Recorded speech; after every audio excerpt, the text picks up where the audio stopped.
For as long as one can remember, a sentencing is a form of communicating with a stream of thought.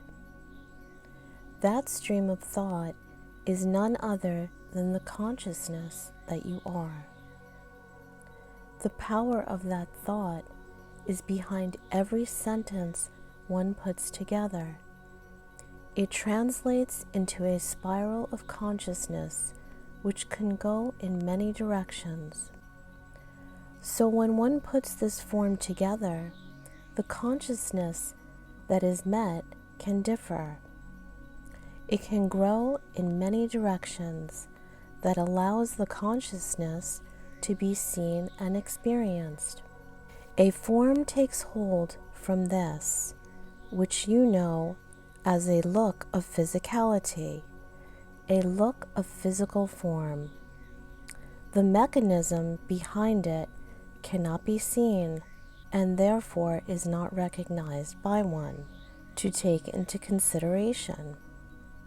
So the allowance of this consciousness, performing the way it is seen in the physical, looks very different for each of us. We can then experience this also in our own individual way, which is an attribute that has been given to each of us in this physical form. Realistically speaking, the form that one sees is very real to them because the form is playing out alongside the congruent density to be in physical form from another projection of physical form. A very unlikely situation would occur only if one does not desire to project a thought into having a physical form. If one's desire is only to think in an imaginary state, then those thoughts that are projected will be of those imaginary illusions. So the purpose of putting one's consciousness in a state of imagination reverses the thoughts being projected onto a reality of physical manifestation. Of course, one thinks that when they desire something, how else would it return to them but in a physical state? That is where one's thought process was turned upside down. It would be like you took your mind and told it you're going to see things this way, but at the last moment, you switched the page upside down and said, now you're going to see it this way.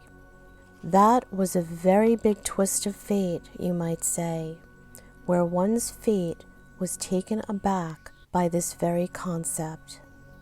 Should this concept go on much further, ones will find themselves towards the end of the line. The rope cannot be let out any longer, for the ones hanging on so dearly have run out of space. The line, the sentencing you might say, cannot uphold this very much longer. It is time for the rope to be let go of, and let each decide for themselves what and if they need to hang on to anything. Remember that a rope is only there as a safety net, a temporary solution for ones to grab onto when they are feeling unsure. Regardless of one's chosen path, a realization comes in for a new path, one that is in no need of a rope.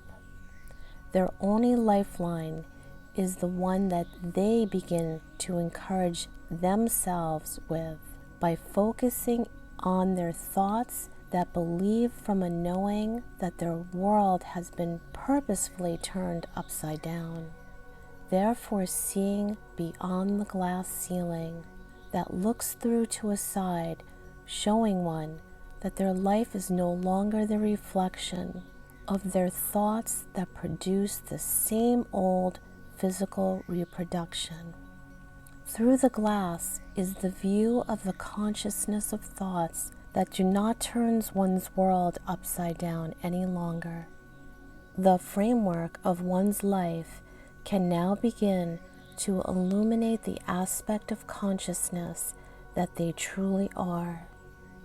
A roundabout but tender way of helping oneself achieve this way of thinking would be to remind oneself that a lost soul is never lost, as the one that proclaims that they are lost is the one that has been turned upside down.